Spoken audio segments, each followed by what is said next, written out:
जय हिंद दोस्तों। कहते हैं भगवान के घर में देर होती है अंधेर नहीं होती है। और जैसा कि आप लोगों को पता है कि लॉकडाउन कंप्लीट हो रहा है, अनलॉक 5.0 का प्रोसीजर चालू हो जाने के बाद अभी हाल ही में एक नया समाचार आया है गुजरात गवर्नमेंट के द्वारा। Gujarat secondary and higher secondary education board Gandhinagar, और आप लोगों को अच्छे से पता है जो न्यूज ये आ रही है कि केंद्र सरकार ने हरी झंडी दिखा दी थी कि देश भर के जितने भी स्कूल्स हैं, कॉलेजेस हैं या इंस्टीट्यूशन है, एजुकेशनल इंस्टीट्यूशन या कोचिंग से, वो सारे स्कूल कोचिंग 15 तारीख के बाद खुल सकते हैं। लेकिन ये जो निर्णय लेने का अधिकार है ये सरकार जो है केंद्र सरकार ने राज्य सरकार को दे दिया था। अब रही बात राज्य सरकार की, तो सारे हमारे देश में जितने भी राज्य हैं या यूनियन टेरिटरी है, केंद्र शासित प्रदेश हैं, उनको ये प्रोसीजर जो है निर्णय लेने का अधिकार दिया गया था। तो गुजरात सरकार ने यह निर्णय लिया कि 15 तारीख के बाद स्कूल खुलना है कि नहीं खुलना, अभी ये टाइम तो निश्चित नहीं किया है। लेकिन जो बच्चों के ऊपर सबसे ज्यादा प्रेशर था, सबसे ज्यादा बर्डन था कि 30% सिलेबस कम कर दिया गया है। दूसरी बात यह है कि जो 30% सिलेबस कम किया है उसमें कुछ टॉपिक्स के सिलेबस कम किए हैं, ऐसा चैप्टर वाइज सिलेबस कम नहीं किया है। सबसे महत्वपूर्ण बात यह है। इसके साथ में यह भी बोला है कि हमारी जो बोर्ड की एग्जाम होगी 10वीं और 12वीं वालों की, जो बोर्ड का एग्जाम देने वाले हैं 12वीं साइंस स्ट्रीम और कॉमर्स स्ट्रीम, उन लोगों की एग्जाम 21 मई से शुरू होगी। और जो 9th और 11th नॉन बोर्ड क्लास है लेकिन सेकेंडरी और हायर सेकेंडरी में आते हैं, उन लोगों की जो एग्जाम है वो जून में होगी। तो ये सारे सिचुएशन को देखते हुए ये कंफर्म हो गया है कि एग्जाम तो होने ही वाली है। बोर्ड का बहुत सारे स्कूलों में फॉर्म भरने की डेट भी आने वाली है।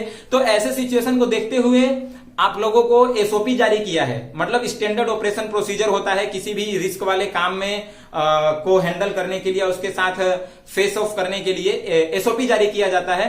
तो गुजरात सरकार ने एसओपी भी जारी कर दिया है कि स्कूल अगर खुलते हैं तो क्या होता है और कौन कौन से स्टैंडर्ड फॉलो करने पड़ेंगे, हमें क्या क्या सावधानी रखनी पड़ेगी, ये सारी बातें हैं।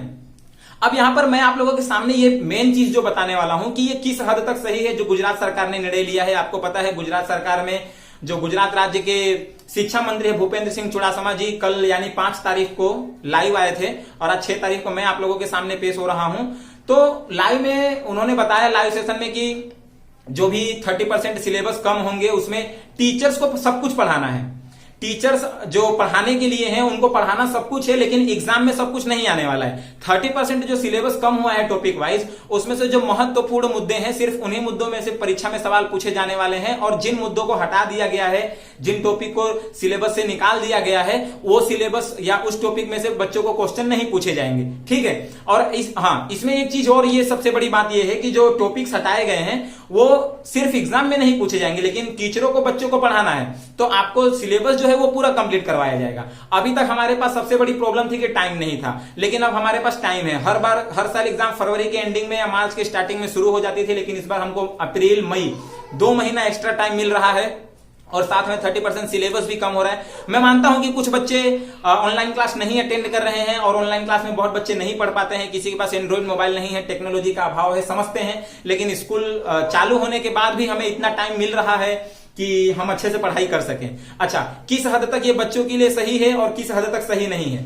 इसमें सबसे बड़ा डिसीजन पेरेंट्स का है। जो पेरेंट्स हैं वो उनके डिसीजन को एकदम केंद्र में रखा गया है। और बहुत सारे पेरेंट्स का मानना है कि स्कूल खोलना चाहिए, क्योंकि हम किसी भी एजुकेशनल ईयर को 0 ईयर नहीं मान सकते। अगर 0 ईयर मान लेंगे तो फिर गवर्नमेंट को बहुत ज्यादा रिस्क लेना पड़ेगा, क्योंकि जो सरकारी नौकरियां होती है वो साल के पर आधारित होती है कि अगर आपने का जन्म 2001 में हुआ है तो आपको ये इतने एज बोलते हैं ना रेंज, इतने एज रेंज के बीच में आपको ये जो मिलेगी। तो इसकी वजह से, ये सारे प्रॉब्लम्स की वजह से सरकार इस खाली साल नहीं छोड़ सकती थी, इसीलिए स्कूल और कोचिंग दूसरे अनदर एजुकेशनल इंस्टीट्यूट चालू हो रहे हैं। कुछ बच्चों का ऐसा मानना है कि 50% तक सिलेबस कम हो जाना चाहिए और मार्च में ही एग्जाम खत्म हो जानी चाहिए। लेकिन यहां पर बहुत बड़ी प्रॉब्लम यह है कि अगर मार्च में ही एग्जाम खत्म हो जाती है और 50% सिलेबस कम हो जाता है तो पढ़ेगा क्या बच्चा, क्योंकि आगे भी तो पढ़ना है ना। ऐसा तो है नहीं कि ये फाइनल है बस इसके बाद पढ़ाई खत्म कर देनी है, आगे भी पढ़ना है। तो आपका जो बेसिक कॉन्सेप्ट है वो क्लियर ही नहीं रहेगा, चाहे आप 10th में हो, चाहे 12th साइंस या कॉमर्स में हो, आपका बेसिक कॉन्सेप्ट नहीं रहेगा। 50% सिलेबस काटेगा तो कितना काटेगा, क्योंकि सारी चीजें एकदम सेकेंडरी हम नहीं ले सकते। बहुत सारी चीजें ऐसी होती है जो प्राइमरी होती है और मोस्ट इंपोर्टेंट होते हैं, तो हम सब कुछ नहीं छोड़ सकते ना। बहुत सारे लोगों का ऐसा मानना है कि और टाइम मिलना चाहिए था, लेकिन ऑलरेडी इतना टाइम दिया हुआ है कि आप अच्छे से तैयारी कर सकते हैं, प्रिपरेशन कर सकते हैं, और हम लोग भी आपके साथ लगे हुए हैं।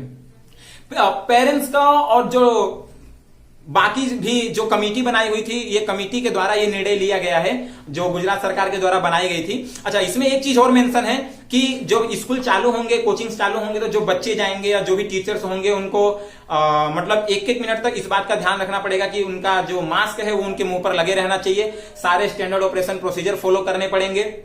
जितने भी कंटामिनेटेड एरिया हैं या कहीं भी जहां भी स्कूल खुल रहे हैं, अभी देखो कोई ये ऑफिशियल नोटिस नहीं है कि स्कूल खुल रहे हैं, लेकिन हाँ ये एसओपी जो जारी हुआ है उसके अनुसार अगर स्कूल खुलते हैं तो गवर्नमेंट ने जो भी एसओपी जारी किया है उसके हिसाब से आपको स्कूल में मैनेजमेंट करना पड़ेगा। आपको जो मास्क पहनना या फिर जो भी एसओपी होता है कोरोना से बचने के लिए, वो सारी चीजों को फॉलो करना पड़ेगा। अच्छा, कुछ लोगों का ऐसा भी मानना है कि इसमें बच्चों को पैनिक वाली बात है, इसमें बच्चों का कोई फायदा नहीं है, लेकिन कुछ लोगों का मतलब मैं ये बोल रहा हूं कि ये बहुत हद तक सही है, मेरा ऐसा मानना है। बहुत सारे बच्चों ने ऐसा भी बोला कि सर हमारी तो तैयारी नहीं हुई है, हम कैसे पढ़ाई करेंगे। सब कुछ है, सब कुछ सही है, मैं सबकी बातों से सहमत भी हूं, लेकिन आप मेरी बात समझने की कोशिश कीजिए कि अगर 50% सिलेबस कम हो जाता है तो 50% सिलेबस में हम क्या पढ़ेंगे और क्या नहीं पढ़ेंगे। मैं स्टूडेंट्स की बात कर रहा हूं। 50% सिलेबस में बच्चा क्या समझेगा क्या नहीं समझेगा, तो कोई मामला यहां पर सेट ही नहीं हो पाएगा, है ना।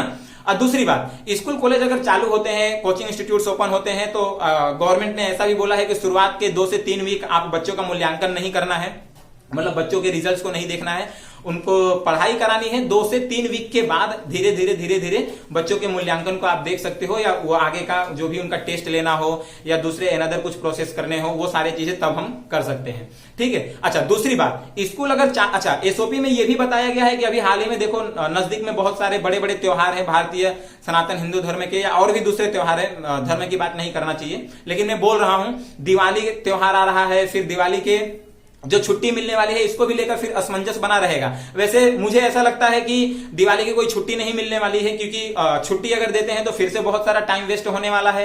रही बात नवरात्रि की, तो नवरात्रि में एसओपी में ऐसा बताया गया है कि जो शेरी में गरबा होते हैं गलियों में, उसमें 200 की संख्या जितने लोग इकट्ठे होकर गरबा सेलिब्रेट कर सकते हैं, नवरात्रि सेलिब्रेट कर सकते हैं, इससे ज्यादा संख्या नहीं होनी चाहिए, ठीक है।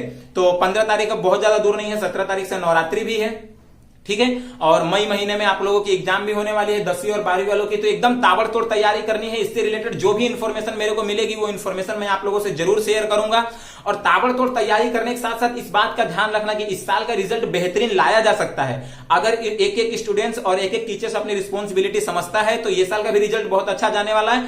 और मैं तो ये बोलता हूं कि मेरी टीम, हमारी टीम एचटीसीआई की तरफ से पूरा सपोर्ट है सभी स्टूडेंट्स को। जो भी स्टूडेंट्स हमारे साथ पढ़ रहे हैं, हम बेस्ट से बेस्ट देने की कोशिश करेंगे और उनका रिजल्ट जो है वो बेस्ट से बेस्ट आएगा। इस बात की भी हम उनको ये सांत्वना दे सकते हैं। अच्छा, इसमें समझने वाली बात यह है कि कोई भी स्टूडेंट को पैनिक होने की जरूरत नहीं है कि हमारा सिलेबस छूट गया है या ऐसा कुछ है। स्कूल कोचिंग्स चालू होते हैं, और खास करके मैं अपने यहाँ की बात करूं तो मैं जरूर कोशिश रहेगी कि हमारा जो सिलेबस है वो फिर से चालू हो और आप लोगों को सारी की सारी चीजें फिर से तैयारी करवाई जाए। वैसे ऑलरेडी हमारी जो ऑनलाइन क्लासेस चलती है पूरे कोरोना ड्यूरिंग कोरोना आप लोगों को अच्छे से पता होगा कि लगातार ऑनलाइन क्लासेस चलते रहे, सारे मेन सब्जेक्ट्स चलते रहे, अनदर सब्जेक्ट्स भी चलते रहे, और साइंस के जो सब्जेक्ट्स हैं या मैथ या फिर कॉमर्स 12th के आप लोगों को पता होगा, वो सारी चीजें भी चलती रही। काफी अच्छा बच्चों का भी सपोर्ट रहा और बच्चे भी काफी हद तक बहुत हेल्पफुल रहे, हमें सपोर्ट करते रहे, हम भी उनको सपोर्ट करते रहे। ये सपोर्ट सिस्टम जो है ये बहुत ही बेहतरीन रहा और काफी अच्छा प्रोग्रेस भी रहा। बस यही चाहता हूं कि हमेशा आप लोगों का सपोर्ट इसी तरह बना रहे और हम साथ में प्रोग्रेस करें, हम भी प्रोग्रेस करें, स्टूडेंट्स भी प्रोग्रेस करें।